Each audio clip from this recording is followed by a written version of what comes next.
नमस्कार, दी सरलास किचन मध्ये आपलं स्वागत आहे। आज मी आपल्याला खरवसच्या वड्या किंवा कच्च्या दुधाच्या वड्या करून दाखवणार आहे। हे कच्चे दूध गाय किंवा म्हैस व्याल्यानंतर 2-3 दिवसाचं जे दूध असते त्याला कच्चे दूध म्हणतात। ते दूधवाला किंवा डेअरी मध्ये मिळू शकते। तर या दुधामध्ये बऱ्याच प्रमाणात प्रोटीन आणि मिनरल्स असतात। ते आपल्या लहान मुलांना किंवा मोठ्या माणसांच्या सुद्धा हाडांच्या बळकटीसाठी फारच उपयोगी आहे। असं हे खिरूसच्या वड्या आपण आज करूया। यासाठी कच्चं दूध घेतलेलं आहे। हे कच्चं दूध आपण आता कुकर मध्ये ठेवून शिजवून घेऊया, म्हणजे ते घट्ट होईल। आणि घट्ट झाल्यानंतर आपण पुढची प्रोसेस करूया।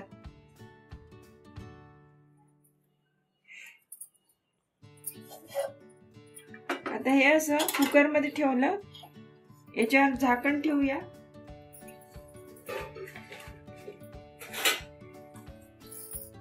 झाकण ठेवलं। आता मी गॅस ऑन केलेला आहे।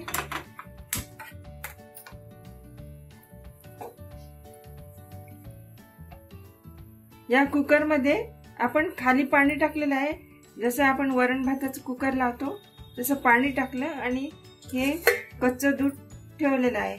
हे शिजल्यानंतर घट्ट होईल आणि आपण याला आता झाकण लावूया। एक शिट्टी होऊ द्यायची, म्हणजे ते दूध घट्ट होईल। आपण खिरूस या कुकर मध्ये ठेवला तर शिजायला। मी 2-3 शिट्ट्या होऊ दिल्या। आता चांगला तो घट्ट झालेला आहे।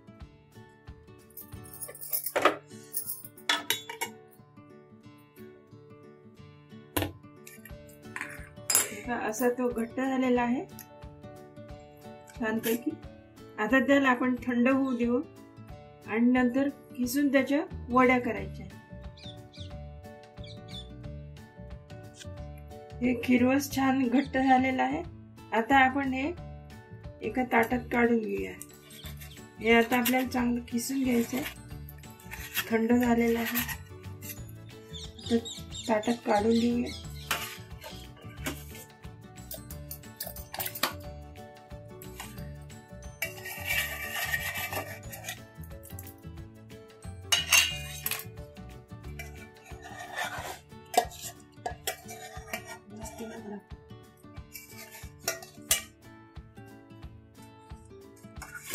हे खिरूस असं आपण चांगलं खिसून घेऊया।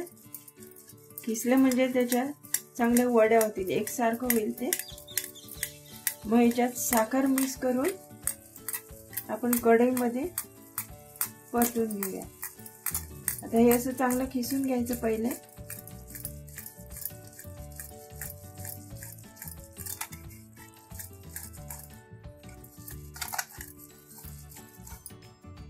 हा असा त्याचा खीस तयार होतो। हे पण उरलेलं खिसून घेऊ।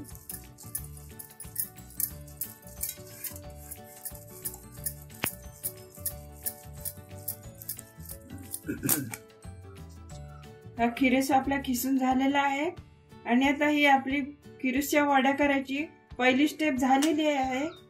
आता यासाठी लागणारं साहित्य सांगते। खिसलेला खिरूस, साखर लागेल त्याला। हे साखर अशीच घ्यायची, पिठी साखर नाही घ्यायची, हीच घ्यायची।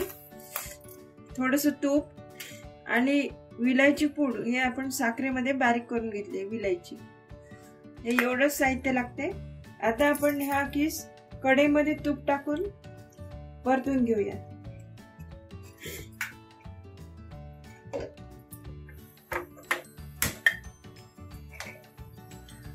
गॅस ऑन केला आहे। आता कढईमध्ये तूप टाकूया। साधारण 1 चमचा तूप टाकायचं, जास्त नाही लागत। आता आपण हा खिरूस टाकूया।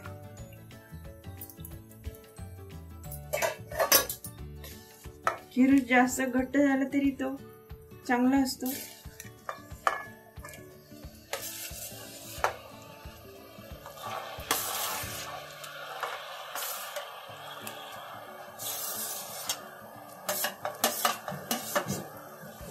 खिरूस टाकला आहे। आता याला आपण थोडंसं परतून घ्यायचं आणि मग याच्यामध्ये साखर टाकायची. आता हा जितका खिरूस आहे तितकीच साखर टाकायची. आता हा आपण मोजून घेतला नाही तरी अंदाजे 2-3 वाट्या असेल. हा जितका खिरूस तितकी साखर घ्यायची. आता समजा 2 वाट्या खिरूस आहे, 2 किंवा 3 वाट्या असेल हा खिरूस, तर आपण 3 वाट्या साखर घेऊन याच्यात मिक्स करूया आणि नंतर मग परतूया.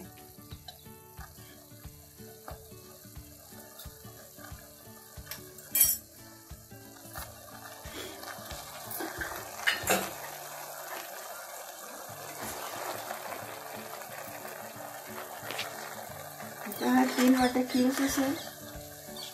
थोडंसं मी मोजमाप करून पाहते.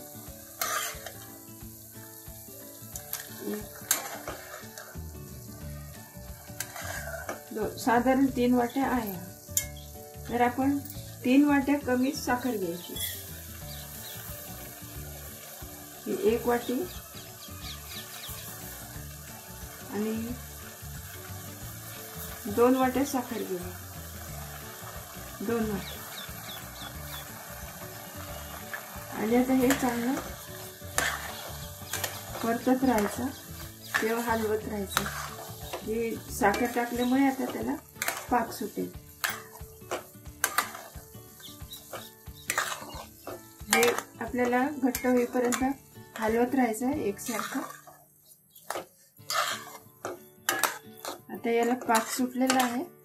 थोडा वेळ हलवत राहूया.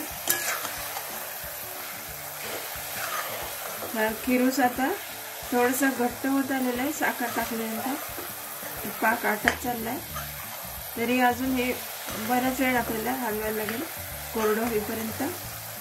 याच्यात आपण तोपर्यंत विलायची पावडर टाकूया. ही विलायची पावडर आहे. थोडी विलायची पावडर टाकूया. साखरेत बारीक केलेली आहे विलायची. आणि आता चांगलं हलवून आहे. खूप छान गोल्डन कलर आलेला आहे. आता हे कोरडं व्हायला काही जास्त वेळ नाही लागणार, तरी पण आपल्याला हलवत राहावं लागेल. तोपर्यंत आपण एका ताटाला तूप लावून घेऊया.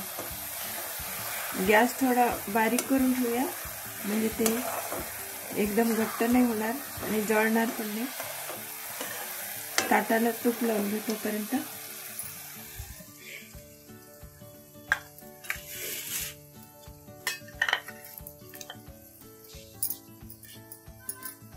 या ताटाला आपण असं तूप लावून घेऊया म्हणजे ते झाल्याबरोबर आपल्याला या ताटात ओतावं लागेल आणि थापून घ्यावं लागेल.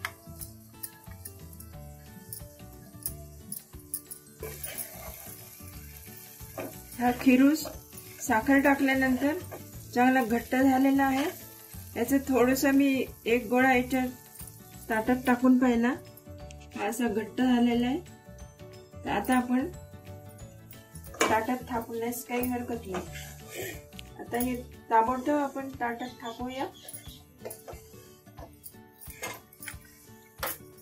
गॅस बंद करून घेऊ.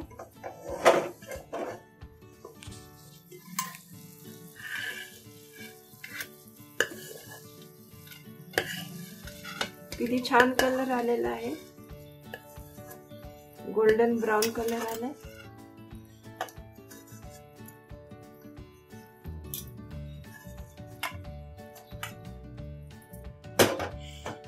आता हे छान गरम गरमच थापून घ्यायचं म्हणजे त्याच्या चांगल्या वड्या पडतात. हे असं खूप छान थापलेलं आहे. आणि आपण वाटीने याला प्रेस करूया म्हणजे ते एकसारखं होईल सगळीकडे. वाटी घेते.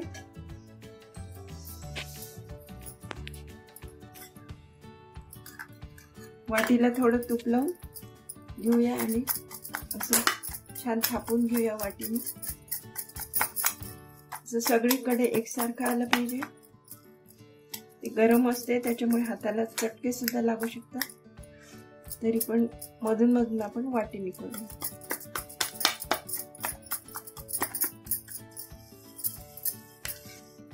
असे छान आपल्या खिरूसच्या वड्या तयार झालेल्या आहे। आपण आता ह्याला वड्या पाडून ठेवू आणि मग थंड झाल्यावर त्या काढायच्या। गरम असतानाच पाडून ठेवायच्या वड्या। सगळीकडे एकसारखं झालेलं आहे। आता वड्या पाडूया। त्यासाठी चाकूला तूप लावून घेतलं आणि वड्या पाडू। या वड्या चवीला खूपच छान लागतात, एकदम टेस्टी आणि थंड झाल्यावर लगेच निघतात। तुमचा प्लेन चाकू असेल तर जास्त चांगलं, म्हणजे त्या वड्या पण चांगल्या पडतात। धारेचा चाकू असेल तर नाही पडत तेवढ्या। अशा आपण वड्या पाडून घ्यायच्या आणि मग थंड करायला ठेवायचं।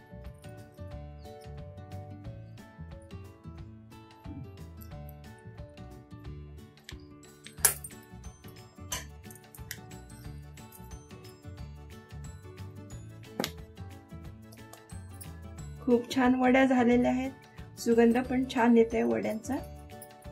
तुम्ही पण नक्की करून बघा। आता हे थंड करायला ठेवते, मग थंड झाल्यावर त्या वड्या काढून घेऊ।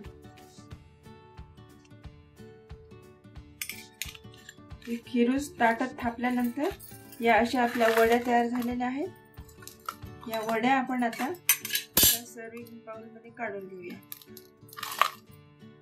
अशा छानपैकी वड्या तयार झालेल्या आहेत आणि खूपच खुसखुशीत आहेत। तुम्ही पण अशा करून पहा, तुम्हाला पण नक्कीच आवडेल आणि करायला पण खूप सोपे आहेत। या वड्या खूप पौष्टिक आहेत आणि याच्यामध्ये प्रोटीनचं प्रमाण जास्त असल्यामुळे या हेल्दी पण आहेत। या आपण एका सर्विंग बाउल मध्ये काढून घेऊ।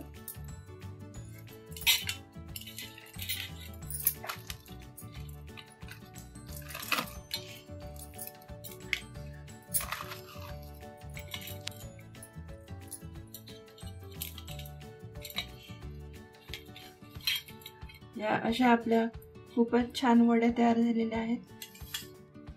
तुम्ही पण नक्की करून, या अशा वड्या खूपच छान तयार झालेल्या आहेत। तुम्ही पण नक्की करून पहा, तुम्हाला पण खूप आवडतील। आणि माझ्या चॅनलला लाईक करा, शेअर केलं नसेल तर शेअर करा, सबस्क्राईब करा। धन्यवाद। या खरवसच्या अशा छान वड्या तयार झालेल्या आहेत। खूपच छान गोड वड्या आहेत आणि पौष्टिक पण आहे। या तुम्ही करून जर ठेवल्या तर महिनाभर सुद्धा चांगले राहतात। फ्रीज मध्ये ठेवले तर अजून चांगले राहतील, तसेही वरही चांगले राहतात। आणि तुम्ही नक्की करून पहा, तुम्हाला पण आवडतील। आणि माझ्या चॅनलला लाईक करा, शेअर करा, सबस्क्राईब केलं नसेल तर सबस्क्राईब करा। धन्यवाद।